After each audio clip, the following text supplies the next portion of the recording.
আপনারা সবাই জানেন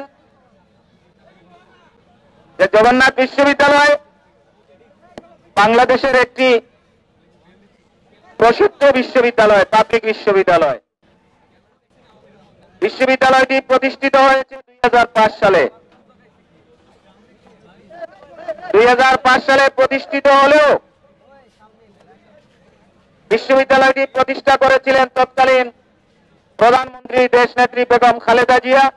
শুধু এই একটি কারণে জগন্নাথ বিশ্ববিদ্যালয়ের কপালে খুবই দুর্ভাগ্য জুটিত হয়েছে।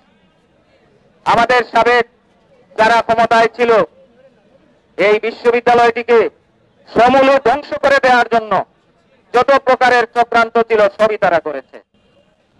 তারই ধারাবাহিকতায় আমাদের জগন্নাথ বিশ্ববিদ্যালয়ে আপনাদেরই ভাই বোন, আপনাদেরই সন্তানরা লেখাপড়া করে 18,000 শিক্ষার্থী মানবতার জীবনযাপন করে। একটি শিক্ষার্থীর জন্য বিগত 20 বছরে 1 টাকাও আবাসন ভাতা প্রদান করা হয়নি। জগন্নাথ বিশ্ববিদ্যালয়ের শিক্ষার্থীদের জন্য প্রতিষ্ঠার 20 বছরও একটি হল নির্মাণ করা হয়নি। এর চেয়ে বড় বৈষম্য এই আল্লাহর দুনিয়ায় আর দ্বিতীয়টি কোথাও নেই।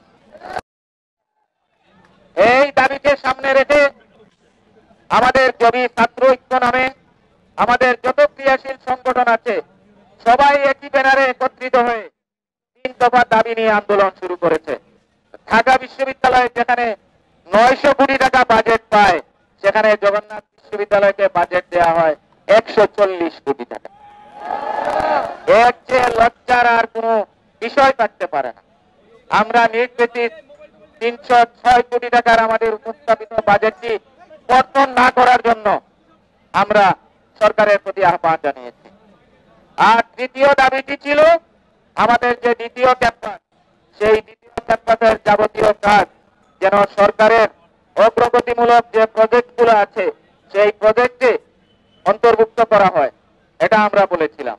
তো সেই 3টি দাবি নিয়ে আমরা গতকালকে মার্চ ফর যমুনা আমাদের শান্তিপূর্ণ কর্মসূচিতে আমাদের সকল শিক্ষক, কর্মকর্তা, কর্মচারী এবং শিক্ষার্থীরা আমরা এসেছিলাম।